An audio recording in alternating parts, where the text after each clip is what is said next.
Nous allons passer maintenant à la partie traitement du patient présentant une hernie discale lombaire non opérée, avec ou sans lomboradiculalgie. Nous avons vu dans la partie bilan les manifestations celluloténomyalgiques. Main insiste sur le fait qu'on puisse travailler sur ces manifestations-là, par exemple en travaillant les cordons musculaires pour diminuer la douleur. Ce n'est pas du tout là-dessus que j'ai orienté la partie traitement, mais je me suis plutôt calé sur les recommandations de la HAS et vais donc vous présenter des rééducations plutôt actives. Puis-je prendre un patient en phase aiguë de sciatique, patient présentant une hernie discale? Certains auteurs vous diront que non. Sachez que c'est désormais validé par la HAS, la rééducation active est tout à fait appropriée en respectant certains critères. Par contre, entre les différents types de rééducation active, aucun n'a montré sa supériorité, que ce soit la méthode Mackenzie, le contrôle moteur et même le Pilate. Le choix des exercices à utiliser en cas de lombalgie chronique devrait probablement se baser sur les préférences du patient ou du thérapeute, la formation du thérapeute, les coûts et l'innocuité. Les recommandations de la HAS que vous pouvez consulter dans une des séquences de la formation. Quand je lis ces recommandations et que je vois avec quelle difficulté et sérieux ils ont mis en place ce rapport, on peut imaginer qu'un grade B, c'est déjà plus que satisfaisant pour nous kinés. Nous sommes habitués à travailler avec des techniques qui sont pas toujours validées à ce grade. Alors vous allez me dire ici, c'est un rapport sur la lombalgie commune et non précisément la lomboradiculalgie. Mais quand on consulte le rapport, on voit que presque à chaque recommandation, il est cité sur lombalgie avec ou sans radiculalgie. Alors cela nous amène justement à la méthode Mackenzie, qui part du postulat que les lombalgies avec ou sans radiculalgie sont d'origine discale. Mackenzie, c'est un kinésithérapeute qui, dans les années 50-60, a proposé cette technique. La méthode Mackenzie, elle est intéressante dans le pronostic, dans le diagnostic et dans le traitement du patient avec hernie discale, lomboradiculalgie ou non. À mon sens, c'est la technique qui convient le mieux justement aux recommandations de la HAS car elle est d'abord applicable et enseignée par un kiné qui est formé, puis très facilement reproductible par le patient. Donc on a une auto-rééducation, contrairement à d'autres techniques de thérapie manuelle qui peuvent être efficaces mais non reproductibles. Alors dans les pays anglo-saxons, cette méthode est assez connue, en France un petit peu moins. D'après les auteurs, c'est à cause du problème de traduction et ils disent que les Français ne parlent pas très bien l'anglais. Je vous laisse lire l'histoire de la découverte de la méthode avant de passer à la suite.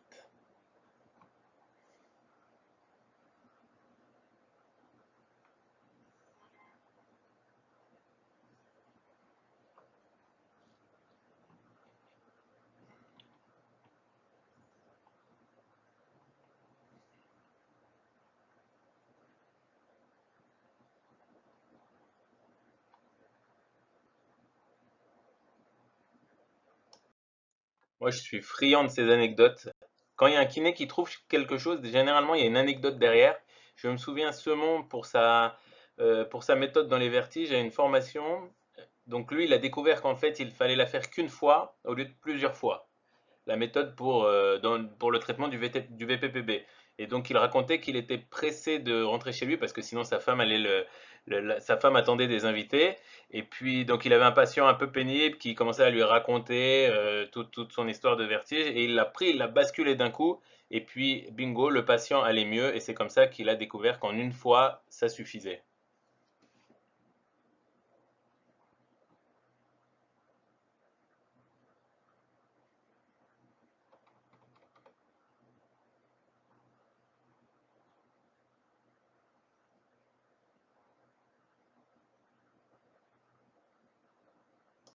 On va décrire maintenant les principes de la méthode Mackenzie. Alors, dans une hernie discale avec sciatique, il n'y a pas forcément un conflit mécanique. Même si la hernie ne comprime pas les racines nerveuses, il peut y avoir une douleur. Il y a un conflit chimique qui fait d'ailleurs intervenir les mêmes acteurs que ceux que nous avons vus dans la dégénérescence discale, le TNF-alpha, les métalloprotéases, etc. Donc, pour Mackenzie, tout est d'origine discale. Tous les problèmes de dos au niveau lombaire sont d'origine discale. Je vous laisse découvrir le schéma avec les conséquences relatives au déplacement excessif du noyau.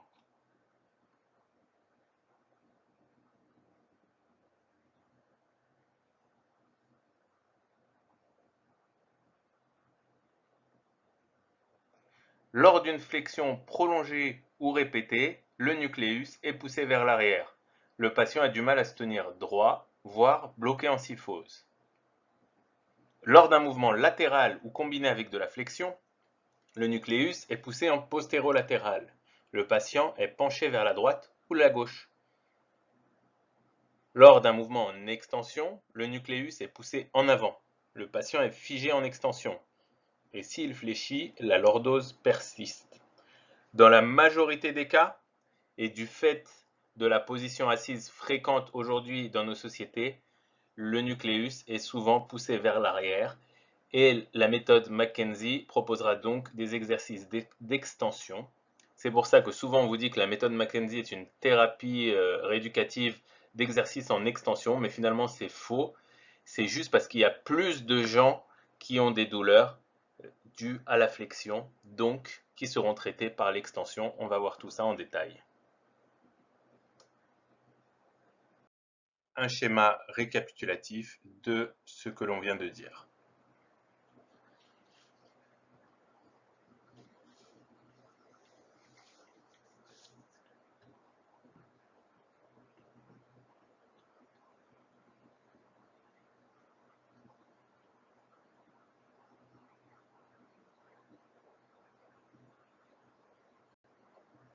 Un des grands principes de la méthode, c'est que l'évaluation ne peut être déliée du traitement. C'est pour ça que je ne l'ai pas fait apparaître dans la partie bilan. C'est même le début du traitement. Elle va guider votre stratégie de rééducation. Si une erreur est commise lors de l'évaluation, vous aggraverez les symptômes de votre patient. Dès l'évaluation, le patient ressent les bienfaits de la méthode. Dès l'évaluation, le patient enregistre les mouvements qu'il soulage et ceux qui le dérangent. Les objectifs de l'évaluation, c'est de classer le patient parmi les 3 syndromes décrits par Mackenzie, on va les voir plus tard, et d'établir la direction préférentielle dans laquelle le patient travaillera. La direction préférentielle, c'est le mouvement qui centralise la douleur et qui devra être répété chaque jour par le patient. Le principe du phénomène de centralisation. La centralisation, c'est la migration de la douleur à la base périphérique vers la ligne médiane. Alors c'est l'essence de la méthode Mackenzie. Il y a des auteurs anti-Mackenzie, des auteurs pro-Mackenzie. Tout le monde est d'accord pour dire que la centralisation est présente en phase aiguë chez les patients. On la retrouve dans 73 à 89% des cas. Tout le monde est aussi d'accord pour dire que la centralisation d'une douleur, c'est de bons pronostics. Le patient centralisateur aura un bien meilleur pronostic. Le patient qui n'est pas centralisateur va moins bien répondre au traitement rééducatif et a plus de chances ou de risques de bénéficier d'une intervention chirurgicale.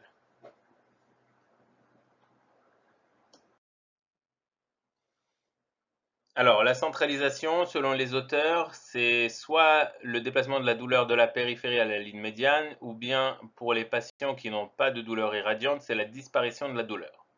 Donc finalement, c'est une méthode complètement différente de ce que l'on a vu d'aborder le patient. Nous avons un patient qui arrive avec une douleur et au lieu de lui faire les tests classiques, nous allons tenter de découvrir avec lui quel geste le soulage. Et c'est ça qui sera la base de notre éducation. On va maintenant détailler tout ça. Je résume parce qu'il y a beaucoup de choses à savoir. Donc, nous avons vu les principes sur lesquels se base la méthode. La douleur lombaire est liée au modèle discal. Deuxièmement, l'importance de l'évaluation. Et troisièmement, le phénomène de centralisation, notre objectif d'évaluation. Maintenant, dans l'ordre. Les objectifs seront de classer notre patient dans une des trois catégories que nous allons voir dans cette diapo. De chercher la direction préférentielle du patient, celle qui apporte la centralisation, et ensuite d'en déduire les exercices qu'il devra faire chaque jour. Les trois grands syndromes de Mackenzie, le syndrome postural, le syndrome de dysfonction et le syndrome de dérangement. Ce sera surtout le syndrome de dérangement sur lequel nous nous attarderons, car c'est dans celui-ci qu'on classe les patients avec une douleur irradiante. Alors rapidement quand même, le syndrome postural en fait c'est quoi? C'est le patient assis avachi, ce qui lui entraîne des douleurs au dos. Alors pour Mackenzie, c'est l'exemple d'un doigt qu'on tire vers l'arrière. On a mal. On a mal pourquoi? Parce qu'on le tire vers l'arrière. Et qu'est-ce qu'on doit faire pour arrêter d'avoir mal? Eh bien, arrêter de le tirer. Donc c'est une douleur qui est ressentie habituellement sur la ligne médiane ou proche d'elle et qui n'irradie pas vers les membres. Ce sont des sujets jeunes. Ils sont peu nombreux. C'est à l'interrogatoire qu'on fera le diagnostic. C'est important de bilanter ce type de patient en position assise afin de vérifier leur posture.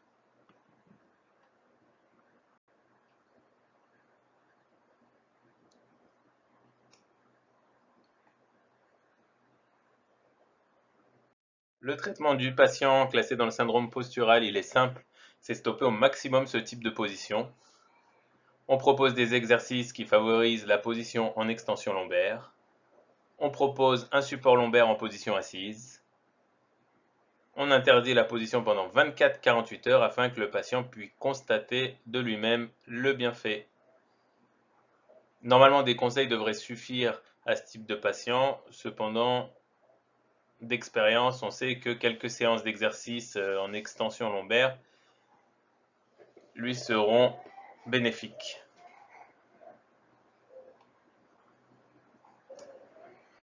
Le syndrome de dysfonction. Donc à la différence du syndrome postural, là il y a une lésion. Le syndrome postural, vous vous rappelez, c'était le doigt qu'on tire en arrière qui était douloureux. Quand on arrête, cela ne fait plus mal. Là, l'annulus a été lésé dans le syndrome de dysfonction à la suite de flexions répétées.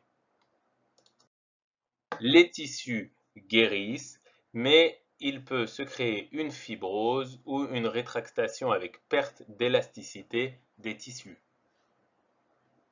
La douleur est du fait entraînée par les mouvements qui mettent en tension ces tissus rétractés. La douleur apparaît en fin de course, lors de l'étirement prématuré de ces structures rétractées. La douleur est le plus souvent au niveau de la ligne médiane.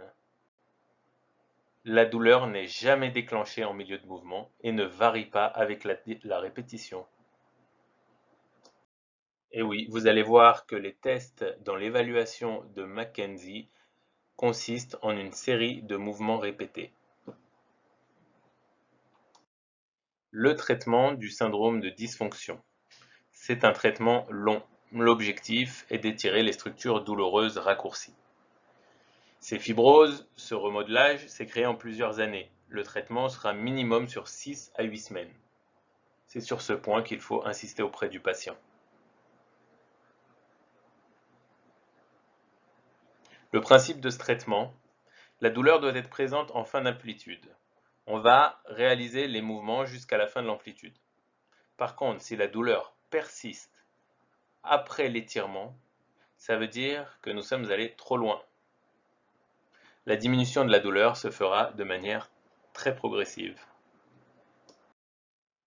Le syndrome de dérangement, enfin, c'est le syndrome qui nous intéresse car il regroupe les personnes présentant des protrusions, des extrusions, des exclusions, avec douleur irradiante ou non. Nous allons décrire ces principes, puis nous reviendrons sur l'interrogatoire et détaillerons l'évaluation et le traitement.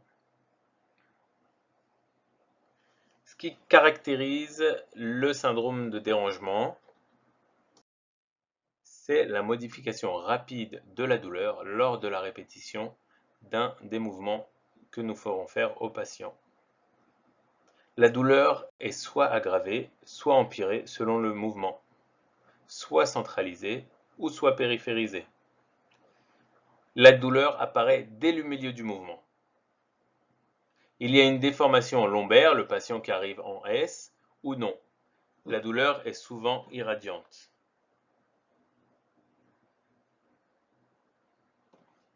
Je rappelle que très souvent, la douleur est déclenchée lors du mouvement de flexion et est centralisée en mouvement répété d'extension. Première partie de l'évaluation, l'interrogatoire. Alors, nous sommes dans une approche qui est tout à fait kiné et c'est ce qui me plaît avec la méthode Mackenzie. Nous allons regrouper ici les éléments indispensables à repérer dans l'interrogatoire.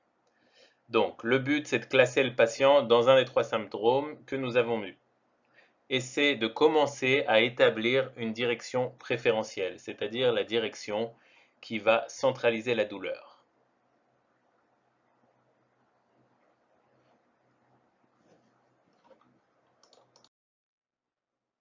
Donc, c'est l'interrogatoire classique qu'on a vu dans le bilan. On reprend l'âge du patient. Alors, c'est une limite de la méthode Mackenzie. Selon plusieurs études, les patients âgés et présentant des cadeaux lombaires étroits et dus à de nombreuses protrusions sont des sujets pour lesquels la méthode est moins efficace. Alors, eux, chez Mackenzie, ils vous diront que c'est pas vrai. Je suis obligé de vous rapporter ce qu'on trouve aussi dans la littérature. Ensuite, on essaiera de savoir ce qui crée la douleur du patient. Est-ce que c'est de la flexion? Est-ce que c'est de l'extension? Quel mouvement empire la douleur? Quel mouvement diminue la douleur? Est-ce qu'elle diminue avec la marche? Si oui, ça nous indique que c'est probablement un problème en flexion. Tous les éléments qui reflètent son état psy par rapport à sa douleur. Le patient nous demande d'être très prudent, par exemple, quand on le touche, alors l'évaluation devra être aussi très prudente. Les patients ne sont pas habitués à ce qu'on leur demande de faire des mouvements en extension quand ils ont mal. On leur demandera aussi quels praticiens ont-ils vu avant, des chiro, des ostéos, des kinés, quel type de rééducation est-ce qu'ils ont fait, qu'est-ce qui les a soulagés et qu'est-ce qui a empiré. L'approche du patient dans le syndrome de dérangement. L'examen physique, c'est la partie que je préfère. Là, on rentre dans le vif du sujet. Donc, ce sera d'abord l'examen classique de la posture, chaîne musculaire postérieure rétractée ou non, chaîne musculaire antérieure rétractée ou non, comment se tient le patient. Et surtout, ce sera la recherche de centralisation ou de périphérisation. On effectuera des séries de mouvements dans différentes amplitudes. Exemple d'examen physique avec ce patient en position spontanée en syphose. Donc là, c'est en aigu, hein, bien sûr. Donc on peut le voir sur les photos A, B et C. Et sur la photo D, il essaie de faire un mouvement en extension. Et on voit que le patient est incapable de rétablir sa lordose. Alors les photos, elles sont tirées de Kinésithérapie la revue. L'auteur de l'article, c'est Gabor Szagyi. C'est un des piliers de Mackenzie en France.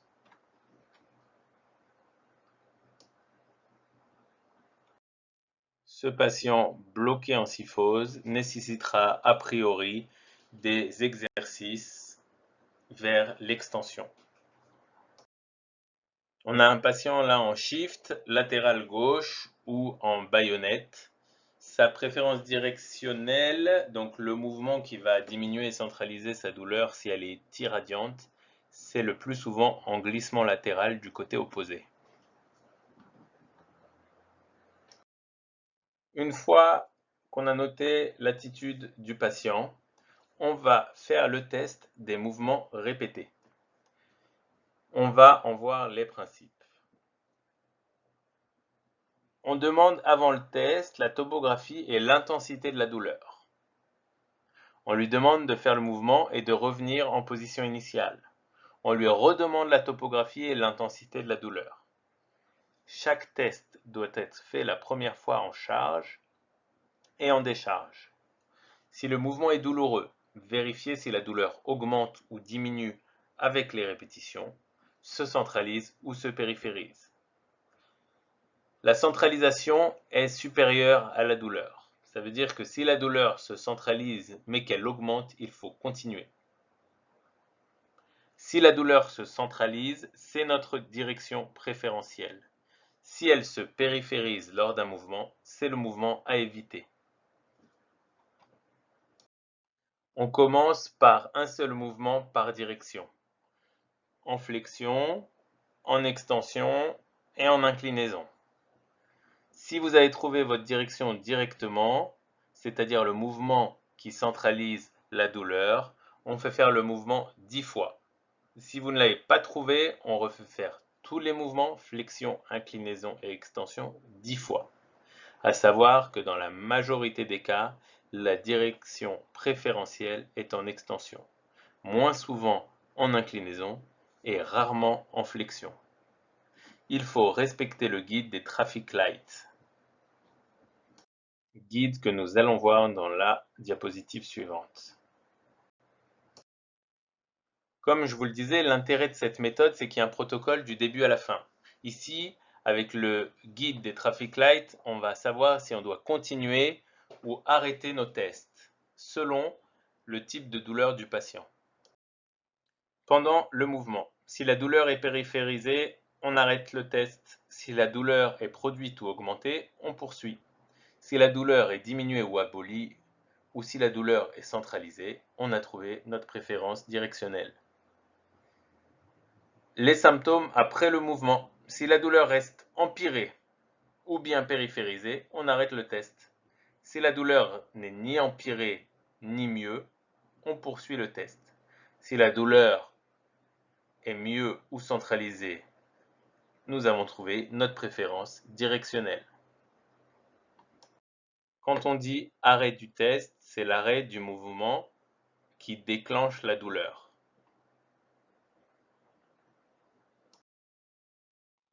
Mouvement numéro 1, on demande au patient de faire une flexion vers ses pieds pour le test en charge et une flexion des genoux sur son ventre et de la hanche pour le test en décharge. Je vous rappelle qu'on commence par le faire une fois, puis on le fera 10 fois. Le mouvement qui soulagera bien souvent. On demande au patient de faire une extension lombaire en plaçant ses mains sur la partie postérieure de ses hanches et d'aller le plus loin possible. C'est pour le test en charge. Et sinon, on met le patient sur le ventre, bras tendus, pour le test en décharge.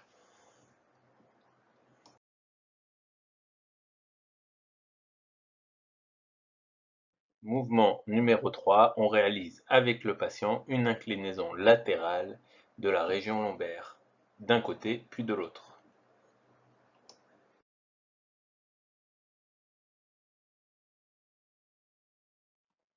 De temps en temps, il y a des pièges. La direction préférentielle, le mouvement qui va centraliser la douleur, peut être douloureux lors du premier mouvement. A contrario, la douleur qui sera néfaste peut sembler bénéfique lors du premier mouvement. Souvent, les patients disent que lorsqu'ils font une flexion de hanche sur leur ventre, dans ce cas, ils se sentent mieux. Mais en fait, cela empire la situation. Dans certains cas, on ne parvient pas à l'issue du test des mouvements répétés à définir une direction préférentielle. Dans ce cas-là, que faut-il faire? Il faut augmenter le nombre de répétitions. Il faut intensifier le test en augmentant les forces produites pendant l'exercice. On va le voir dans la diapo suivante. Il faut posturer le patient en fin d'amplitude pendant quelques minutes. Il faut combiner la direction testée avec une autre direction. On peut avoir des mouvements d'inclinaison et de flexion, d'extension et d'inclinaison par exemple.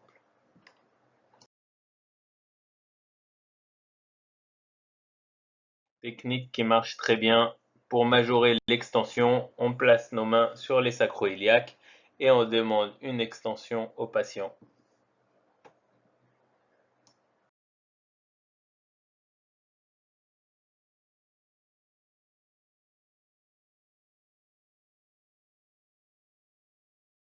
Le traitement maintenant du syndrome de dérangement, donc vous l'avez compris, il a commencé dès le début de l'évaluation.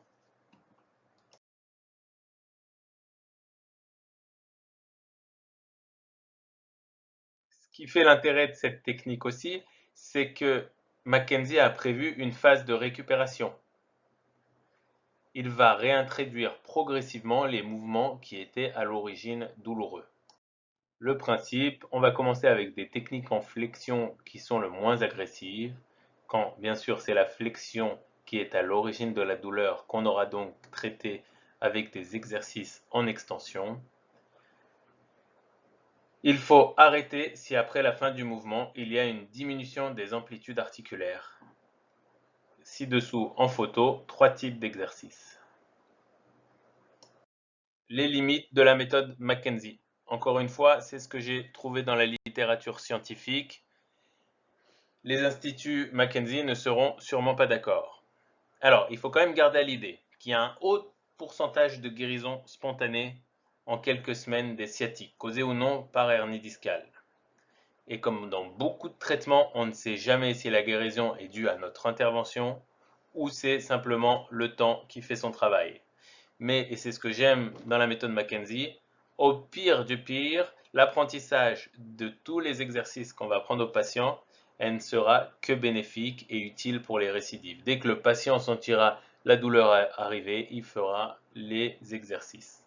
Et ça, on est sûr que ça aide. Première limite, la chronicité.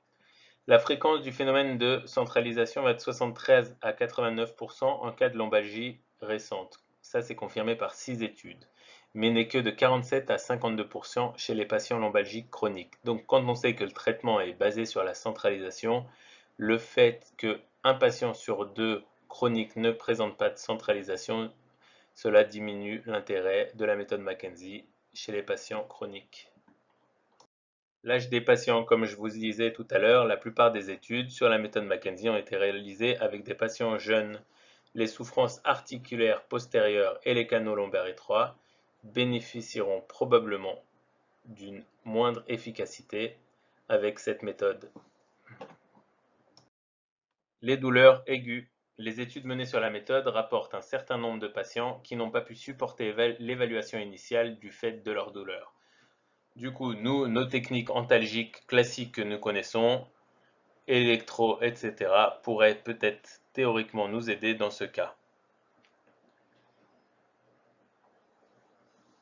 Moi, à mon sens, je pense qu'il est intéressant plutôt de proposer aux patients de revenir dès que sa crise est diminuée légèrement. Il vaut mieux effectivement repousser une évaluation Mackenzie de quelques jours plutôt que de partir sur une évaluation qui restera douloureuse aux yeux du patient et qui nous empêchera de trouver notre direction préférentielle. Je vous présente maintenant un deuxième type de traitement, les exercices de contrôle moteur ou motor control exercises. Alors qu'avec la méthode Mackenzie, on s'intéressait au modèle discal, les exercices de contrôle moteur, eux, s'intéressent à la stabilisation lombaire. Ils s'intéressent aux muscles qui interviennent dans la stabilité de la colonne. Je vous rappelle d'ailleurs que pour la HS, aucune rééducation active n'a prouvé sa supériorité par rapport à une autre. Alors, le contrôle moteur, c'est la capacité qu'a le système nerveux central à s'organiser pour produire des mouvements coordonnés dans son interaction avec l'ensemble du corps ainsi qu'avec l'environnement. Cette méthode est basée sur deux grands principes. Elle est basée sur l'idée que la stabilité et le contrôle de la colonne vertébrale sont altérés chez les patients atteints de lombalgie commune. Ensuite, chaque mouvement dynamique est effectué avec à la base une contraction de la musculature profonde du rachis. Hodges et Richardson indiquent que les patients atteints de lombalgie peuvent présenter un retard d'activité de ces muscles lors des mouvements. On va détailler maintenant. Un petit rappel avec 4 définitions, la contraction musculaire, le renforcement musculaire, la stabilité mécanique, l'instabilité lombaire. La contraction musculaire, c'est la capacité d'un muscle à se raccourcir sous l'influence d'un stimulus nerveux provoquant le resserrement de ses ancrages d'actine-myosine. Le renforcement musculaire, c'est une technique active visant à augmenter les capacités d'un muscle, force, endurance, tonicité. Il permet d'augmenter le volume musculaire. La stabilité mécanique, elle est définie comme étant l'habilité à soutenir des forces additionnelles sans altération importante de la position articulaire ou sans dommage des tissus entourant l'articulation. En fait, c'est la capacité qu'a un système à retrouver sa position initiale suite à une perturbation. Enfin, l'instabilité lombaire, c'est la diminution significative de la capacité du système de stabilisation de la colonne vertébrale à maintenir la zone neutre dans les limites physiologiques sans dysfonction neurologique, déformation majeure de la colonne et sans douleur invalidante. Donc, vous l'avez compris, le but de cette rééducation sera d'effectuer un renforcement musculaire afin d'améliorer la stabilité lombaire, et ce en respectant une zone neutre du rachis lombaire. Alors très rapidement, parce que je ne vais pas encore vous assommer avec de la théorie, les muscles qui assurent la stabilité lombaire, c'est le muscle transverse de l'abdomen. Chez le lobalgique, son seuil d'activité est augmenté, c'est-à-dire que si on définit 3 vitesses de contraction faibles, fonctionnelles et élevées, c'est-à-dire en fait le temps que le muscle met à se contracter. Chez un sujet sain, par exemple, le muscle lors des mouvements se contracte pour une vitesse de contraction fonctionnelle, et chez le sujet lombalgique, plus tardivement, pour une vitesse de contraction élevée. C'est une contraction phasique et non tonique. Au lieu d'être contracté du début à la fin, il va se contracter plusieurs fois. Deuxième muscle intervenant dans la stabilité lombaire, le multifidus. Alors, sachant que chez le lombalgique, on a un déficit pour ces deux muscles, pour le muscle transverse de l'abdomen et pour le multifidus, mais qui est quand même majoré pour le multifidus. Le multifidus, c'est un extenseur du rachis, c'est celui qu'on voudra faire travailler en priorité, mais on verra qu'il faut le travailler en contraction avec le transverse de l'abdomen pour être efficace. Les déficits pour ce muscle sont une diminution de l'activité électromyographique et une augmentation de la fatigabilité et une diminution de l'endurance. Le multifidus, c'est un muscle qui est principalement composé de fibres lentes, de fibres de type 1. C'est un muscle qui aime travailler en endurance. Donc nous, pour notre éducation, on devra respecter les caractéristiques de ce muscle et donc le faire travailler plutôt en endurance. Les principes de la rééducation. Comme on l'a dit tout à l'heure, on va respecter la zone neutre, on va travailler de 0 à 10 degrés de flexion. D'après les hypothèses de Panjabi, les muscles profonds permettent le maintien actif de la stabilité par conservation de la zone neutre dans ses limites physiologiques, c'est-à-dire 3 degrés de flexion. On va travailler par répétition de co-contraction du multifide et du transverse de l'abdomen. Effectivement, on a enregistré un gain significatif par rapport à un travail unique du multifidus. Les répétitions, quant à elles, servent à améliorer l'endurance des muscles, améliorent la coordination neuromusculaire, ce qui est nécessaire pour améliorer la stabilité lombaire. Lors des exercices en quadrupédie, l'activité musculaire du multifidus homolatéral au membre inférieur décollé semble plus élevée. Donc ça, c'est quand le patient est à 4 pattes et décolle un membre inférieur. Important pour nous, si jamais on veut axer notre renforcement quand les déficits sont clairement latéralisés. La rééducation se fera sur 6 à 8 semaines et les exercices doivent convenir à une auto-rééducation. Comme je vous le disais, contrairement à Mackenzie, il y a peu ou pas de protocole de rééducation établi. C'est pour ça qu'avec l'INFMP, on a établi un protocole que l'on va vous proposer maintenant. Les limites de cette méthode, comme je vous l'ai dit, donc peu d'études traitent spécifiquement et précisément de l'effet du contrôle moteur sur le mode de régression de la douleur, de la radiculalgie, contrairement à ce que fait Mackenzie, où il a établi clairement, lui, le type de centralisation qu'il recherche. Donc pour le praticien, c'est plus difficile d'évaluer si sa rééducation est appropriée, s'il doit l'arrêter ou non. On a établi un protocole en plusieurs phases avec pour dernière phase une réintégration de la fonction. Je vous laisse prendre le temps de consulter le protocole de l'INFMP.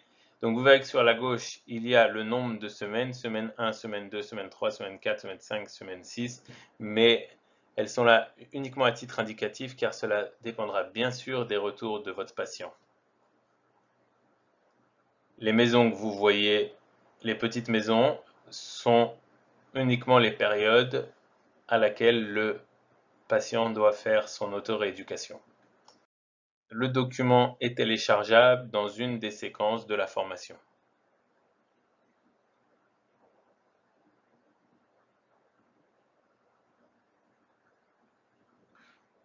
Les exercices de chaque phase seront proposés dans les diapositives à venir en vidéo.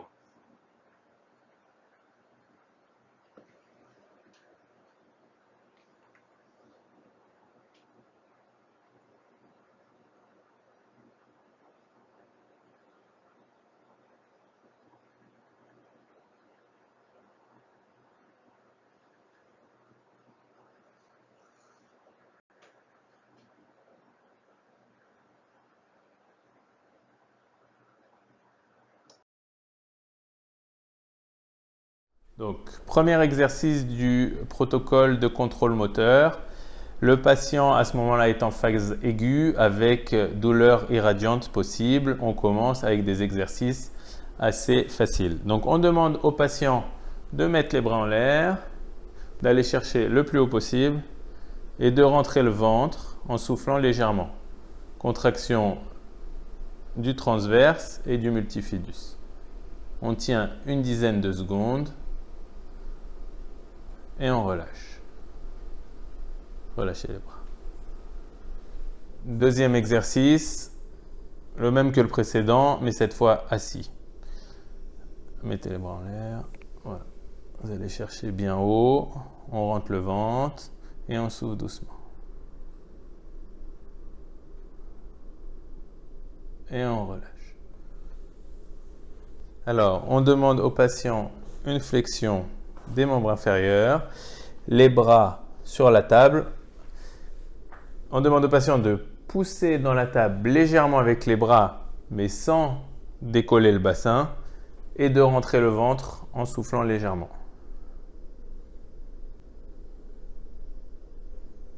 Donc, on pousse dans la table avec les mains et on rentre le ventre. On ne décolle pas le bassin pour l'instant. On maintient la position. Et on relâche. Alors ça, c'est un exercice qui doit être fait si le patient l'accepte et peut le faire sans douleur.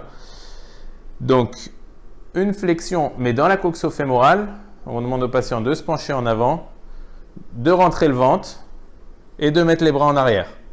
Rentre le ventre, rentre le ventre, rentre le ventre. Ok, on maintient. Et on relâche.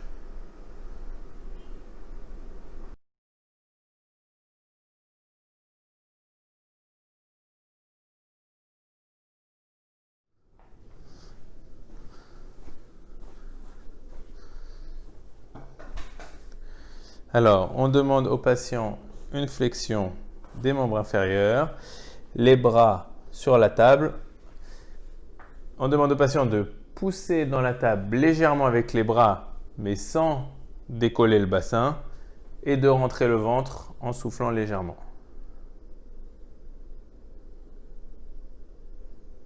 Donc, on pousse dans la table avec les mains et on rentre le ventre. On ne décolle pas le bassin pour l'instant. On maintient la position. Et on relâche. Alors ça, c'est un exercice qui doit être fait si le patient l'accepte et peut le faire sans douleur. Donc, une flexion, mais dans la coxo-fémorale. On demande au patient de se pencher en avant, de rentrer le ventre et de mettre les bras en arrière. Rentre le ventre, rentre le ventre, rentre le ventre. Ok, on maintient. Et on relâche.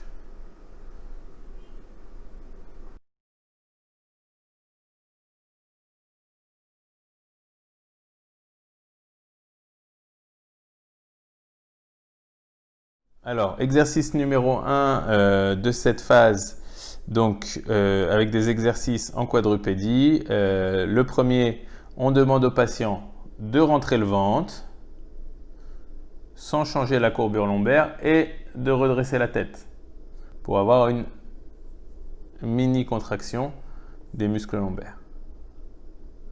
On maintient la position et on relâche. Alors, deuxième exercice de quadrupédie. Je ne vous ai pas dit tout à l'heure, mais on le fait sur la table pour des raisons techniques. Évidemment, c'est plus safe par terre et surtout, donc le sol sera plus stable. Donc, mets-toi bien. Donc, mets bien tes jambes. Voilà. Donc là, le premier exercice, ce sera quadrupédie et uniquement avec une jambe. Lève la jambe droite, ok, et tu rentres le ventre. Rentre le ventre, ok. On maintient la position et on relâche. L'exercice le plus dur de la quadrupédie, lever un des membres supérieurs, donc le gauche ici, ok, et le membre inférieur droit. Allez-y. Rentrez le ventre, encore, ok, ok. Soufflez doucement, on maintient et on relâche. On va faire ça avec l'autre bras et l'autre jambe. On y va. Allez, contractez, rentrez le ventre, on maintient.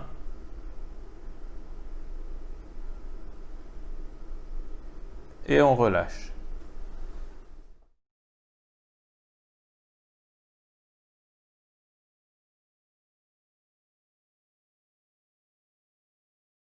Alors les exercices sur ballon, je vais vous en montrer plusieurs. Donc le premier simple, comme tout à l'heure, assise, en position assise. Donc on rentre le ventre et on fait de l'autograndissement et on peut ajouter donc les mains vers le haut. En progression, par la suite, on pourra demander au patient de lever une jambe et de maintenir la position. Et on relâche. Donc, le ballon entre le patient et le mur. On demande à la patiente de réaliser des montées-descentes. Donc, allez-y, descendez, rentrez le ventre et remontez doucement. Descendez en soufflant, rentrez le ventre et remontez.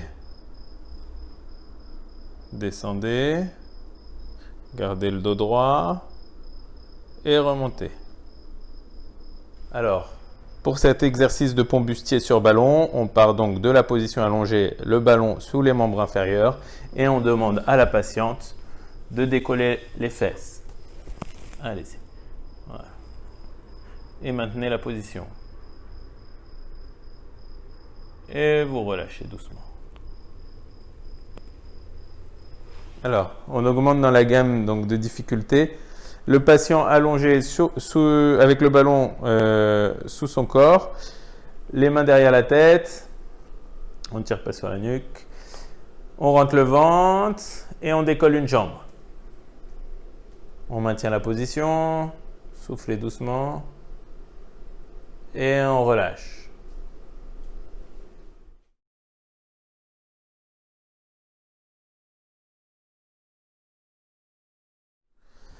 Les exercices de gainage que tout le monde connaît, descends un peu, rentre les abdos, ok, lève la tête et on maintient la position.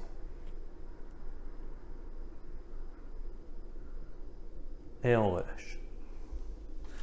Alors, deuxième type de gainage, donc le gainage latéral. On y va. Et le but toujours d'avoir le ventre rentré.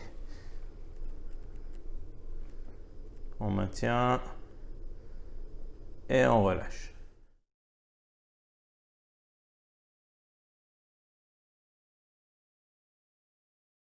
Ok, alors un exercice donc, dans la phase récupération, donc là on n'a plus de douleur. On demande au patient de lever les mains, d'inspirer, voilà, de laisser les jambes un petit peu écartées et de partir en flexion. Doucement, on enroule.